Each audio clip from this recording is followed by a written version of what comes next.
Happy Friday, everyone. And if you're a member of Dub Nation, I'm sure you've been hearing some chatter about Kevin Durant to the Golden State Warriors. We briefly touched on that. I'm now seeing quite a few people talking about it. Absolutely zero substance to verify this, to substantiate it. It's just something that people are talking about. He's a former Warrior. So we'll briefly talk about Durant to the Warriors and why not only would it not make sense, but it's just a damn near impossibility. And also why, while other programs are playing checkers talking about Durant, we're playing chess here on Locked On Warriors, talking about Giannis Antetokounmpo. Folks, the Bucks are out. Third time in 4 years. They've been eliminated, I believe, in the first round, if I'm not mistaken. Giannis cannot be happy. And that organization is a train wreck. All signs point to a rebuild. All it's going to take is for Giannis to simply say, I'm done with this. And the Warriors are legitimate players for him. It's a huge what if. But again, it's an early offseason. Get off my cloud. Let me fantasize. And let's have fun. It's a Friday. This is Locked On Warriors. You are Locked On Warriors, your daily Golden State Warriors podcast. Part of the Locked On Podcast Network, your team every day.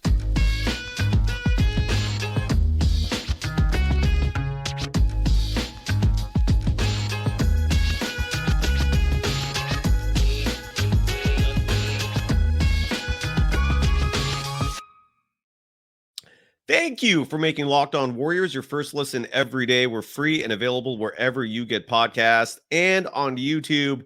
We're part of the Locked On Podcast Network, your team every day. Today's episode is brought to you by Monopoly Go. I admit it, I've got a competitive side, and it is a big fan of Monopoly Go, the mobile hit twist on classic Monopoly. Join your friends and download Monopoly Go, now free on the App Store or Google Play. You can follow me, Cyrus Sauces, on Threads at Dog Wild. You can also follow the program there at Locked On Warriors. Again, happy Friday. That is the day that I'm recording this program. You know, before we get started, or before we get into the subject matter that I had prepared, I'm a spontaneous person. Sometimes ideas just pop in my head, and I think to myself, that's worthy of discussion. And I didn't plan on this as a talking point initially, but here we go. Draymond Green. Draymond Green has been lobbing grenades this offseason. And what I mean by that is he is talking smack, and he's the lack of a filter is at a whole new level. And what I mean by that is he's been going on social media saying some just really bizarre things, borderline offensive things. And what I mean by that is, let's start here. I'm going to show you the tweet that Draymond published, I believe 5 days ago now. Geez, time just flies. Oh, my Lord. Well, anyways, so Draymond Green on his Twitter account wrote, this was immediately after Chris Finch, the head coach of the Minnesota Timberwolves, was slammed into by I believe Mike Conley. Side note, Devin Booker caused that foul. It was a frustration foul.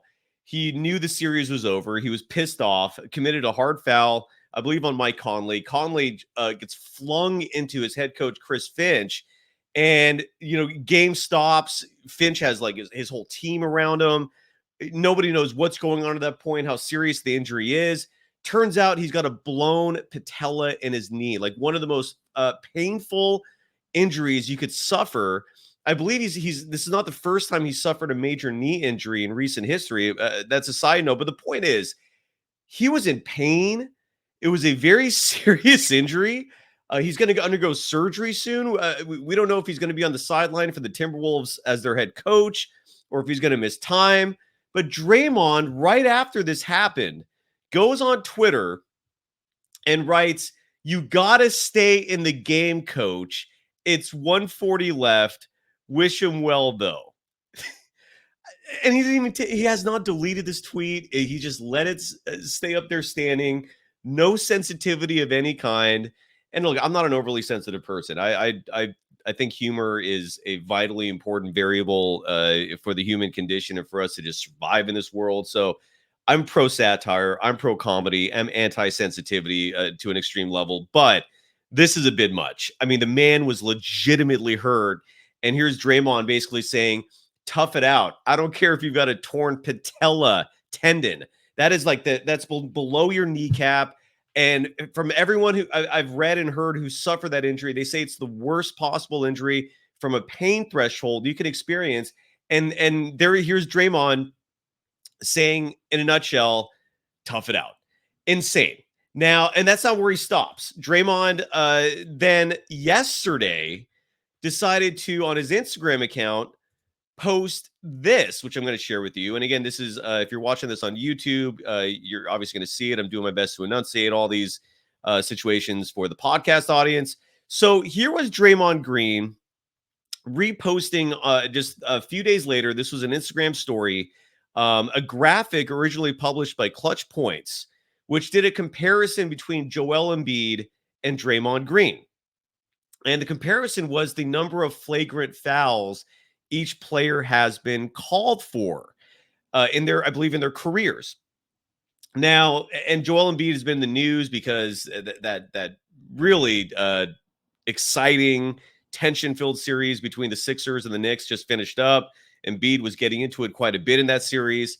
I believe he got called for a flagrant in that series, which elicited this content to begin with. And Draymond Green writes below this graphic, which shows that Draymond Green in his career has 21 flagrants. Joel Embiid in his career has 23 flagrants. Yet Joel Embiid drew those 23 flagrant fouls in 489 games. Draymond Green has been called for 21 flagrant fouls in 970 games, almost double the amount. And Draymond wrote below this graphic, hoodwinked, basically saying, try to protect his image, basically saying that, the perception out there is, he's a troublemaker, that he's one of the bad boys of the NBA, and that Joel Embiid does not get the same treatment. And basically he's saying there's a double standard. It's kind of wild. It's a wild thing to bring up. It's kind of crazy to try and throw Joel Embiid under the bus publicly to protect your own image. So that's been Draymond Green for you. And today is May 3rd. Who knows what's going to happen this offseason? Again, he's under contract with the Warriors for 3 more years. There's a lot of discussion about how if Draymond was not suspended in the first place, the Warriors could have easily been a playoff team this year instead of just being a play-in team, resulting in them not even making the playoffs. And this is Dre for you. And while the topic is on Dre, and again, this was not the plan, but last minute I saw that story and I'm like, wow. So Draymond is on fire this offseason with his commentary. Why don't we hear from Dre real fast in terms of his exit interview this year? Draymond Green was one of many players. I actually, let me correct myself. Draymond Green did not participate in the exit interviews, but he did address the media following the Warriors Kings game, which they lost. And Draymond was asked about the season in a nutshell. I thought his answer was interesting. And why don't we actually play that after we give some love to our sponsors? That's called a tease, folks. So we're going to talk about Dre. I'm thinking I'm going to go 2 parts on today's episode just because there's so much content to discuss. And and the Draymond thing again, it has to be touched on. I'm going to talk about Durant. I'm going to talk about Giannis. I also still have these player surveys that I have to get to because some of these are fascinating. There's a lot to touch on. But we'll continue with Draymond for now after I give some love to our sponsors for this afternoon. Again, happy Friday. If you work hard, enjoy the weekend. You've earned it. You've deserved it. And let's give some love to our sponsors. First up today is Gametime, the absolute best resource for tickets. Summer's here. I'm getting old. In my prime, in my heyday, when summer was around the corner, my immediate thought was music festivals, live music, concerts. I also loved baseball a lot more back then, so we'd throw some baseball games in there. So whatever your plans are for the summer, if you want to go somewhere or do something that requires tickets, Gametime is the source for you. Never mind the fact that I mentioned spontaneity a moment ago. If you want to be spontaneous and buy some last-minute tickets, Gametime is the place for you. They cover you with last-minute tickets. Their inventory is superb. Let's say you want to know how your view is from the seats you're looking at. Gametime provides that feature. You can literally, whether you're using their app or on their website, you can determine exactly how, with crystal clear quality, your view is going to look from the seats you're thinking about purchasing. So that's a huge perk. But maybe the best part of Gametime, besides the inventory that's going to get you tickets last minute, hopefully, no guarantees there, but their stock is incredible. Besides the fact that they give you a tremendous view of what your seat's going to look like, they offer a low price guarantee. What that means is, let's say you buy tickets from Gametime, and then let's say you happen to see the same tickets in the same row and section from another ticket broker at a lower price. They will credit you 110% of the difference. That extra 10% is for your troubles, folks, and that's called a low price guarantee. So download the Gametime app, create an account, and use the code LOCKEDONNBA for $20 off your first purchase. Terms apply. Again, create the account and then redeem the code LOCKEDONNBA, LOCKEDON NBA for $20 off. Download Gametime today. Last minute tickets, lowest price guarantee.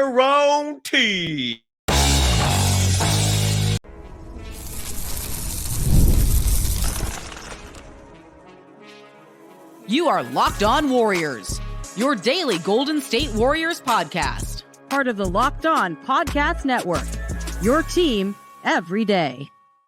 You're damn right. Are you watching Fox Sports or ESPN on your TV all day? Do you have to turn down the volume with all that shouting?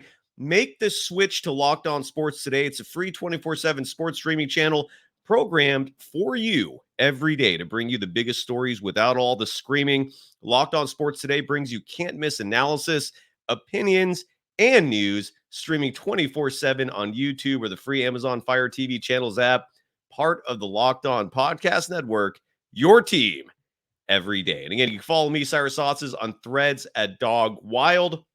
Why don't we take a listen now? We're talking about Draymond Green, and he didn't do an exit interview. Steph didn't either. And my guess is the reason is because they made themselves available immediately following what still stings. The Warriors losing in that playing game, getting blown out to the Sac Kings, who they themselves then lost immediately after that. So Draymond was interviewed after the game, and one of the topics was just the season in general. I mean, for Draymond especially, he missed quite a few games because of the suspension. Again, a lot of people wonder if the Warriors would have been a playoff team if he hadn't been suspended. He's important for this team. He's still got it. He might not be the Draymond of 5-10 years ago, but he's still an elite player. And here is Draymond Green talking about the 2023-2024 season. Dre, how would you categorize this season for you personally?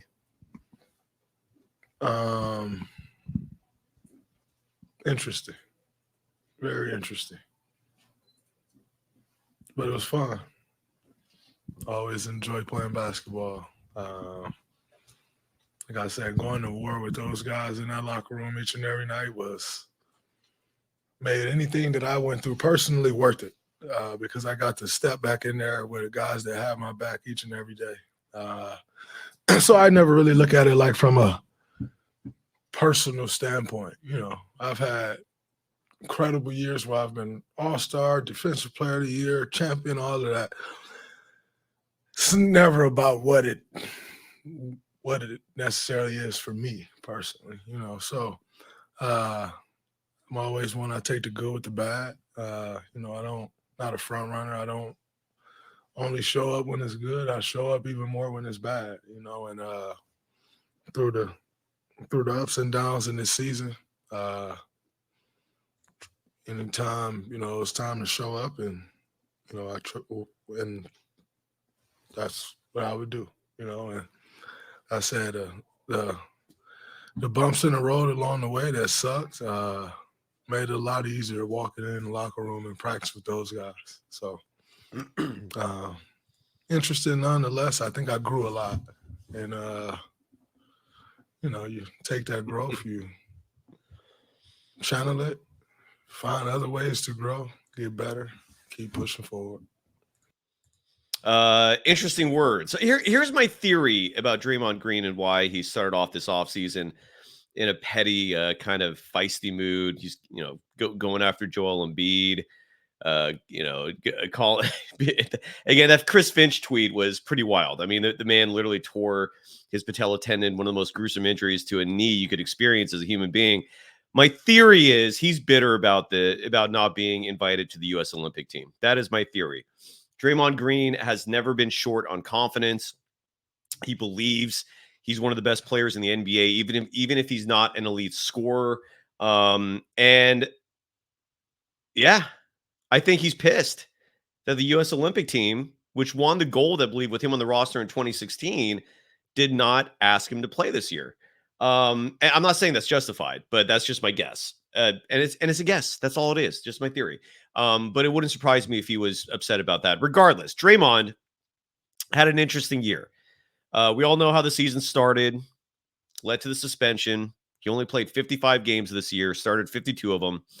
Offensively, he wasn't bad. I mean, he didn't come close to his peak levels offensively, which he experienced from 2014 through 2018, when in each of those seasons he was a double-digit scorer. And that stopped happening as of 2018-19.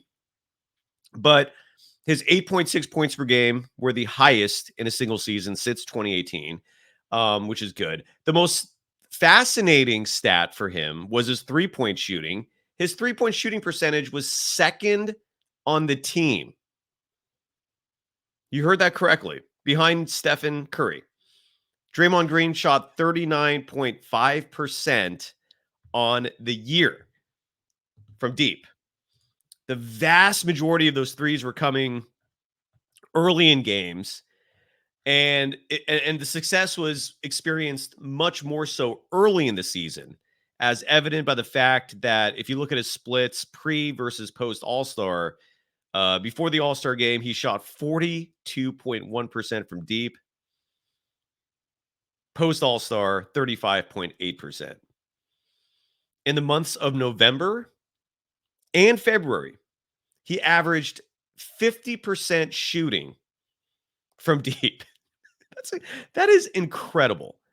And then the bad months were March, where he shot just 24.2%. And December, granted, he only played 4 games. That's where he experienced that in January, where the bulk of the suspensions, where he lost minutes and games. He shot 35.7% from 3 in December, 38.5% in January. But nonetheless, he was second on the team in three-point shooting. He's always relied on for his rebounding. He averaged 5.9 rebounds per game this year, which was low by his standards. That's actually the lowest number since 2020, when he averaged 5.7.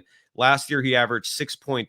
The 5.9 rebounds per game are at exactly his career average of 5.9. And again, the Draymond Green of 2015-16, the year the Warriors won 73 games, doubt we're ever going to see that version again. That Draymond Green averaged 14 points per game, 9.5 rebounds per game, 7.4 assists per game. That was Draymond Green at the peak of his powers. His assist numbers this year went down to wait a second. What number? You know what? I apologize real fast. I was reading you his defensive rebounding numbers. I'm so sorry. His rebounding average for this year total was 7.2 rebounds per game. I'm so sorry about that. I've been reading you his defensive rebounds. Wrong column. Just poor visuals on my part. Look at what I'm looking at. Okay. His rebounding average was 7.2, which was the same as what he averaged last year. His career average in rebounding is 7 per game.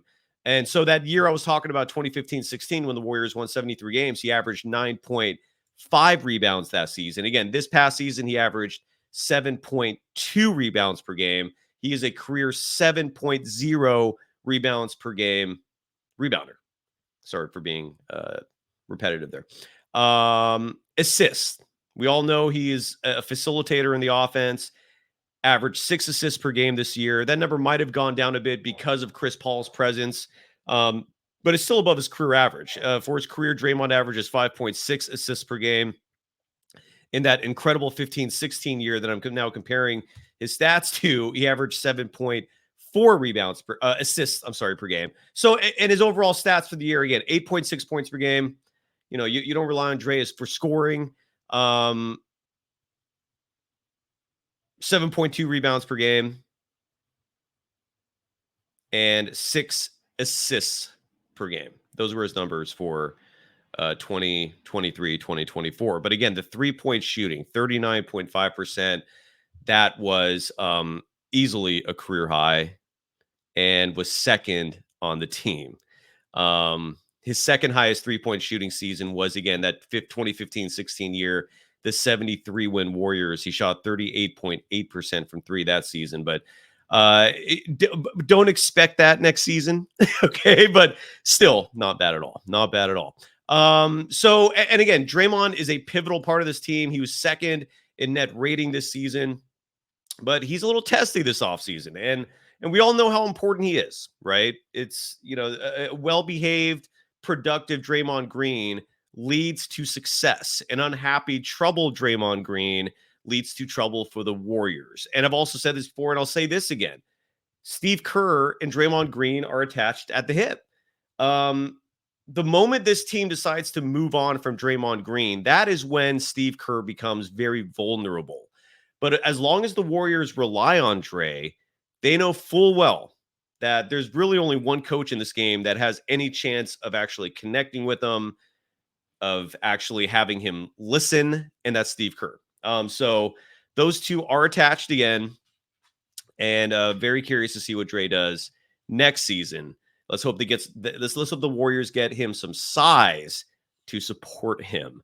I'm going to save the Durant and Giannis stuff for part 2 because when we come back, I want to read the results of this player survey, which has some phenomenal content. Again, this was a player survey conducted by The Athletic, where they talked about everything on the players' minds. It was a player survey. There's not much else to say about that, but the results were interesting. So why don't we cover that after we give some love to our second sponsor of this Friday, and that is that classic game, Monopoly Go. It's game time when it comes to Monopoly Go. And I know what you're saying. I've talked about this endlessly. Flag on the play. Enough Monopoly Go talk. But there's just so much good stuff in this game. In Monopoly Go, you can team up with friends for timed tournaments where you work together to build up each other's boards. The more you win together, the more awesome prizes you unlock. And there's so much to get. Unique stickers you can trade with friends to complete albums for big prizes. Cool new playing pieces to travel the boards with. Hilarious emojis for taunting friends when you smash their buildings or heist their vaults. Plus, Monopoly Go feels new and exciting every day with constantly changing tournaments and challenges. A ton include their own unique mini games like digging for treasure or a robot pachinko machine. And they're not mentioned, by the way, once upon a time I was on The Price is Right. I'm very familiar with the pachinko machine. And there's always new timed events that help you win big, like massive multipliers for everything you win, or rent frenzies. Kind of reflects reality. There's always something fun to discover in Monopoly Go, so get off the bench and go download it now free on Google Play or the App Store. Game on.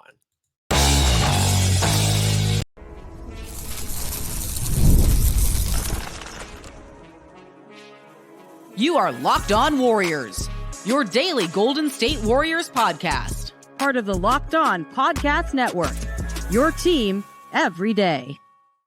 Thank you for making Locked On Warriors your first listen every day. For the everydayers, Sam Gordon of the San Francisco Chronicles he's going to join me Monday night, approximately 7 p.m. Pacific time. We'll go live. I'm going to try to convince him to go for a whole hour so we can get a two-parter in there. We'll try to answer your questions. Again, Sam is a beat reporter, which means he travels with the team. He's in the locker room. He is literally an insider. Super stoked to get him on the program. And the Mark Jones of ESPN will also be joining this program soon. And don't forget to follow me on Threads, the lesser of two evils, at Dog Wild. So let's get to the player survey. And again, I'm going to do a two-parter today. So stay tuned for part 2, where I'm going to talk about Durant and Giannis.